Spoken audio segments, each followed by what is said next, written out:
दोस्तों, मक्का मुअज्जमा के खाना काबा में नमाज के दौरान एक अजीबो गरीब वाकया पेश आया और यह वीडियो जो रिकॉर्ड हुई सोशल मीडिया पर तेजी से वायरल हो रही है। आज की वीडियो में हम आपको यह मंजर और यह वीडियो दिखाएंगे और पूरे वाकये की तफसील भी बताएंगे कि आखिर यह सब क्या मामला था। लेकिन यह सब देखने और जानने के लिए दोस्तों आपको हमारी वीडियो के आखिर तक जुड़े रहना होगा। तो चलिए दोस्तों आगाज करते हैं आज की इस हैरान कर देने वाली वीडियो का। दोस्तों, इस वाक्य की तफसील बताने से पहले हम जिन्नात की बात करेंगे।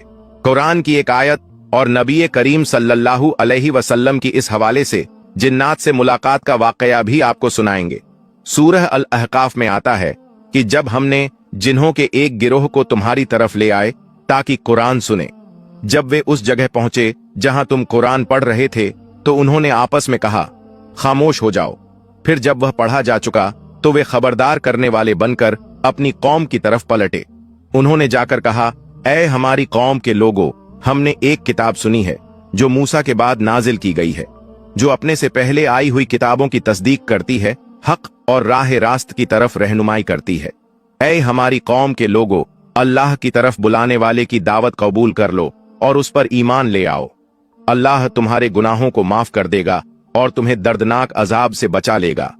और जो कोई अल्लाह की ताईद की बात न माने, वह न जमीन में कोई बलबूता रखता है कि अल्लाह को हरा सके, और न उसके कोई हमदर्द और सरपरस्त हैं कि अल्लाह से उसे बचा लें। ऐसे लोग खुली गुमराही में पड़े हुए हैं। प्यारे दोस्तों, 10वें साले नबवी में हुजूर सल्लल्लाहु अलैहि वसल्लम की हयाते तय्यबा का सबसे मुश्किल साल था। 3 साल से कुरैश के तमाम कबीलों ने मिलकर बनी हाशिम और मुसलमानों का मुकम्मल बायकॉट कर रखा था और हुजूर सल्लल्लाहु अलैहि वसल्लम अपने घर वालों और सहाबा के साथ शैबे अबी तालिब में रह रहे थे। शैब अरबी में घाटी को कहते हैं। यह मक्का के एक इलाके का नाम था जहां बनी हाशिम रहते थे। कुरैश के लोगों ने हर तरफ से इस इलाके की नाकाबंदी कर रखी थी, जिससे कोई भी चीज उन तक नहीं पहुंच सकती थी। सिर्फ हज के दिनों में वे बाहर जाकर कुछ खरीदारी कर सकते थे, मगर अब्बू लहब हर बार बाजार में जाकर कारोबारियों से कहता कि जो चीज यह खरीदना चाहते हैं उसकी कीमत इतनी बढ़ा दो कि ये न खरीद सके। इसने बनी हाशिम को बहुत परेशान कर दिया था। इस मुश्किल दौर में कई बार उन्हें घास और पत्ते खाने तक की नौबत आ गई थी। खुदा खुदा करके यह बायकॉट उसी साल खत्म हुआ था कि हुजूर सल्लल्लाहु अलैहि वसल्लम के चचा अब्बू तालिब, जो 10 साल से आपके लिए ढाल बने हुए थे, वफात पा गए। और इस सदमे को मुश्किल से 1 महीना गुजरा था कि आपकी अजीज बीवी हजरत खदीजा सलामुल्लाह अलैहा भी इंतकाल कर गईं। हजरत खदीजा की शख्सियत आगाज़े नबूवत से लेकर इस वक्त तक हुजूर सल्लल्लाहु अलैहि वसल्लम के लिए सुकून और तसल्ली का सबब बनी रही थीं। इन लगातार दुखों और तकलीफों की वजह से हुजूर सल्लल्लाहु अलैहि वसल्लम इस साल को आमुल हज़्न यानी गम का साल कहा करते थे।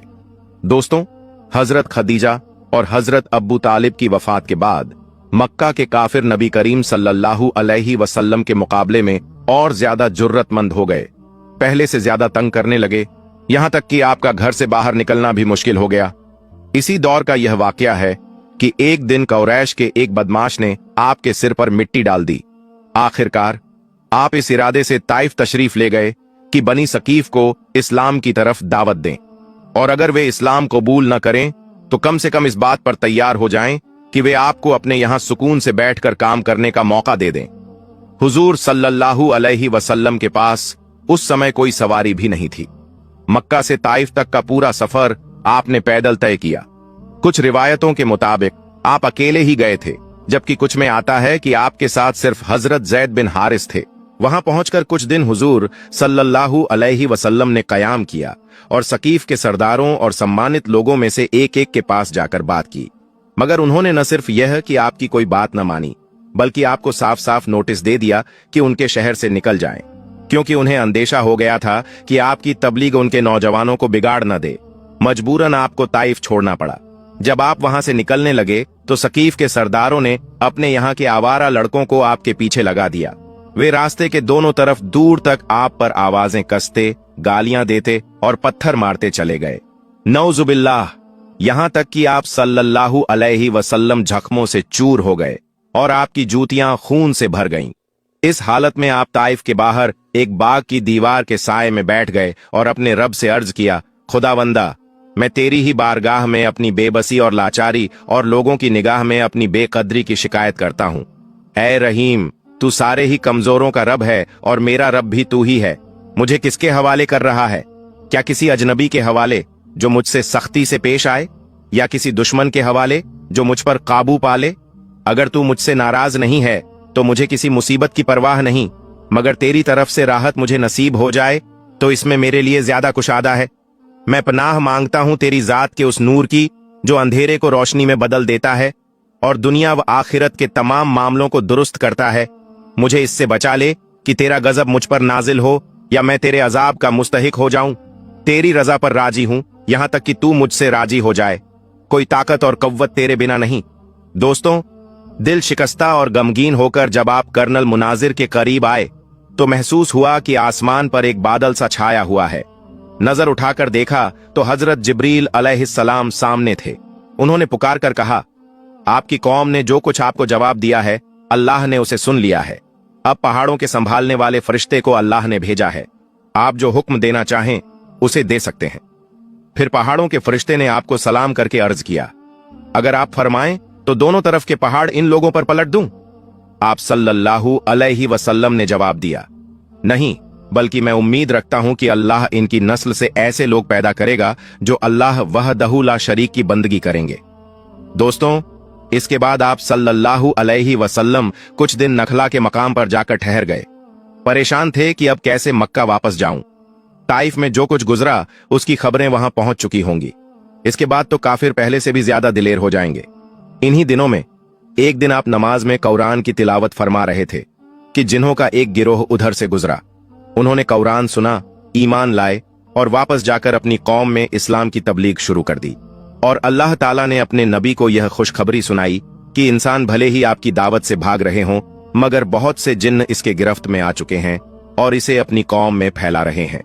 दोस्तों, इससे हम इनकार नहीं कर सकते, क्योंकि कुरान, हदीस और आप सल्लल्लाहु अलैहि वसल्लम के इस वाकये से साफ है कि जिन्नात होते हैं और उनका वजूद हकीकत है। और इससे यह भी साबित होता है कि मुसलमान जिन्नात भी मौजूद हैं। तो दोस्तों, अब उस वीडियो की बात करते हैं जो आजकल वायरल हो रही है और जो वीडियो क्लिप हम आपको दिखाएंगे।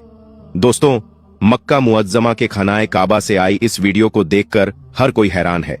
वीडियो में नमाज पढ़ते हुए कुछ ऐसा रिकॉर्ड हुआ जिसने न सिर्फ सबको हैरत में डाल दिया, बल्कि आगे जो हुआ वह पूरी वीडियो में आप खुद देख सकते हैं। दोस्तों, खमानाए काबा में नमाज के दौरान कुरान की तिलावत हो रही थी, तभी अचानक एक ऐसा शख्स देखा गया जो औरों से थोड़ा अलग था। नमाज में सब कयाम की हालत में थे, जबकि वह रुकू की हालत में गया और फिर सजदा करने लगा। जब कुरान की तिलावत आगे बढ़ी तो लोगों को एक अजीब चीखने की आवाज सुनाई देने लगी और यह आवाज उसी शख्स की थी। वह ऊंची आवाज में रो रहा था, चिल्ला रहा था। लोग सोचने पर मजबूर थे कि अचानक इस शख्स के अंदर ऐसी कौन सी चीज आ गई। क्या यह जिन्नात में से है या फिर कोई और चीज है जो कुरान की तिलावत सुनते ही जोर जोर से चीखने और रोने लगी, सजदे में गिर पड़ा। और फिर जो हैरान करने वाला मंजर सामने आया वह आप इस पूरी वीडियो में देख सकते हैं। तो दोस्तों, आप इस बारे में क्या कहते हैं? क्या यह इंसानी हरकत है? क्या कुरान सुनते हुए किसी का दिल भर आया और वह रोने लगा, या फिर यह शख्स इंसान नहीं बल्कि जिन्नात में से था? बहुत से लोगों का यह मानना है कि यह जिन्नात में से था। आप इस बारे में क्या कहेंगे? कमेंट करके अपनी राय जरूर दीजिएगा। दोस्तों, इंसान की वफात के बाद उसकी तदफीन और आखिरी रस्मों के कई तरीके इस दुनिया में राइज हैं। हालांकि इस्लाम में मैयत को जमीन खोदकर इज्जत और एहतराम के साथ दफन किया जाता है। कब्रिस्तान और मैयत से जुड़े कई ऐसे वाक्य सामने आते हैं कि इंसान की अक्ल दंग रह जाती है। एक ऐसा ही वाक्य मक्का मुअज्जमा में पेश आया। हुआ कुछ यूं कि मक्का में एक आलिम का इंतकाल हुआ और उन्हें एक आम कब्रिस्तान में दफन कर दिया गया। कुछ अरसे बाद एक और शख्स का इंतकाल हुआ, क्योंकि अरब में दस्तूर है कि एक कब्र में कई कई मैयतें दफन की जाती हैं, तो उस शख्स को दफन करने के लिए उस आलिम की कब्र खोदी गई ताकि उसे भी उसी कब्र में दफन कर दिया जाए। लेकिन कब्र खोलते ही एक अजीब मंजर सामने था। कब्र में उस आलिम की मैयत के बजाय एक बहुत ही हसीन लड़की की मैयत मौजूद थी, और वह लड़की किसी यूरोपियन देश की मालूम होती थी। सब लोग हैरान रह गए और यह बात पूरे इलाके में फैल गई कि फलां आलिम की कब्र में उनकी जगह एक हसीन लड़की की लाश है। इत्तेफाक से वहां यूरोप से आए एक मुसलमान शख्स भी मौजूद थे। उन्होंने जब उस लड़की की शक्ल देखी तो कहा, मैं इस लड़की को जानता हूं, ये फ्रांस की रहने वाली थी। इसका पूरा घराना ईसाई था, लेकिन यह खुफिया तौर पर मुसलमान हो गई थी। इसने मुझसे कुछ इस्लामी किताबें भी लेकर पढ़ी थीं। फिर कुछ दिन बाद यह बीमार होकर फौत हो गई तो घर वालों ने इसे ईसाई कब्रिस्तान में दफन कर दिया। लेकिन अब इसकी मैयत यहां मक्का कैसे पहुंच गई, यह बड़ी हैरानी की बात है। दोस्तों, लोगों ने कहा, इसकी मैयत यहां आने की वजह तो समझ में आ गई, क्योंकि यह नेक और मुसलमान थी। लेकिन फिर उस आलिम की मैयत कहां गई? किसी ने कहा, हो सकता है कि उनकी मैयत इस लड़की की कब्र में चली गई हो। वह यूरोपियन शख्स बोला, मैं हज से फौरिग होकर कुछ दिनों में वापस जा रहा हूं। मैं इस लड़की के घर वालों से मिलकर उसकी कब्र खोद कर देखूंगा कि मामला क्या है। लोगों ने आलिम के घर वालों में से एक शख्स को भी उसके साथ भेज दिया। जब वह शख्स वापस यूरोप गया तो उसने लड़की के मां बाप को पूरा वाकया सुनाया। वे सब भी बहुत हैरान हुए। चुनांचे उन्होंने लड़की की कब्र खोदी तो लड़की के ताबूत में उस आलिम की मैयत थी जो मक्का में दफन हुआ था। यह देखकर सब लोग और भी हैरान हो गए। जब यह खबर मक्का पहुंची कि उस आलिम की मैयत ईसाइयों के कब्रिस्तान में लड़की की कब्र में है, तो सबको बहुत ताज्जुब हुआ। फिर उसकी बीवी से पूछा गया कि तेरे शौहर में ऐसी क्या बात थी जो यह मामला पेश आया? तो उसकी बीवी ने कहा, मेरा शौहर बहुत नेक, नमाजी, तहज्जुद गुजार और कुरान पढ़ने वाला था। लोगों ने कहा, सोचकर बताओ, कोई ऐसी बात तो होगी जिसकी वजह से यह मामला पेश आया है। बीवी ने गौर करते हुए कहा, मुझे हमेशा उसकी एक बात खटकती थी कि जब भी उन पर गस्ल वाजिब होता तो वह नहाने से पहले कहते थे कि ईसाई मजहब में यह बात बहुत अच्छी है कि उन पर यह गस्ल वाजिब नहीं होता, लेकिन हमें सर्दी में भी नहाना पड़ता है। बस अल्लाह ने उन्हें उन्हीं के बीच पहुंचा दिया जिनके तरीकों को वह पसंद करते थे और इस्लाम के हुक्म को सही नहीं समझते थे। दोस्तों, इस वाकये को सुनने के बाद कुछ अहम सवाल उठते हैं। आज हम कितनी ही ऐसी बातें कर जाते हैं जिनमें इस्लाम के किसी हुक्म की तौहीन जाहिर होती है, लेकिन हम परवाह नहीं करते। दोस्तों, ऐसा हरगिज नहीं करना चाहिए। अब हम आपको उस वाकये की तफसील बताएंगे जिसका जिक्र हमने वीडियो की शुरुआत में किया था। मिस्र में एक परहेजगार शख्स रहा करता था जिसकी तकरीबन 2 साल पहले मौत हो गई थी। उसके अजीजो अकारिब यानी रिश्तेदार उसे दूर ही रहते थे। मौत से कुछ महीने पहले वह किसी बीमारी का शिकार हुआ और उसे अस्पताल में दाखिल कर दिया गया, मगर डॉक्टरों के इलाज के बावजूद वह सेहतयाब न हो सका। अस्पताल में इलाज के दौरान भी वह अल्लाह की इबादत में मसरूफ रहता। फिर एक दिन ऐसा आया कि उसकी मौत वाक़ई हो गई और वह इस फानी दुनिया को छोड़कर चल बसा। उसके बाद उसके अजीजो अकारिब ने उसे अकेला छोड़कर उसकी तदफीन यानी दफनाने के इंतजाम में मशगूल हो गए। उन्होंने उसकी मैयत को कमरे में अकेला छोड़ दिया। दोस्तों, कहा जाता है कि मैयत को अकेला छोड़ना दुरुस्त नहीं, यानी मौत के बाद जितनी जल्दी मुमकिन हो सके मैयत को दफना देना चाहिए। लेकिन उसके रिश्तेदारों ने उसे अकेला छोड़ दिया। फिर जब अस्पताल के स्टाफ का एक शख्स उस कमरे में आया तो उसने देखा कि 2 नूरानी शख्सियतें मैयत के सिरहाने खड़ी हैं और मैयत से बातें कर रही हैं। बात करते करते वह शख्सियतें अचानक हवा में गायब हो गईं। अल्लाह की कुदरत का यह करिश्मा देखकर अस्पताल का पूरा स्टाफ हैरान रह गया। कोई भी इस बात पर यकीन करने को तैयार नहीं था। दोस्तों, सवाल यह उठता है कि ये 2 शख्सियतें कौन थीं? क्या वे फरिश्ते थे या कुछ और? इस बारे में किसी को इल्म नहीं हो सका, लेकिन अस्पताल के स्टाफ ने गवाही दी कि उन्होंने अपनी आंखों से उन दोनों नूरानी शख्सियतों को देखा है। प्यारे दोस्तों, इस वाकये की तस्दीक किसी भी तरीके से मुमकिन न हो सकी, क्योंकि यह वाकया सिर्फ सोशल मीडिया के जरिए हम तक पहुंचा है। इसमें आखिर कितनी हकीकत और सच्चाई है, इस बारे में हम कुछ नहीं कह सकते। क्या आप इसे हकीकत मानते हैं या फिर यह कोई मनगढ़ंत कहानी है? अपनी राय कमेंट के जरिए हम तक जरूर पहुंचाइएगा। दोस्तों, इस तरह के वाकयों का पेश आना कोई अजीब बात नहीं।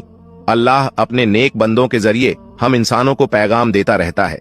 यकीनन इस वाकये में भी एक गहरा पैगाम छुपा हुआ है।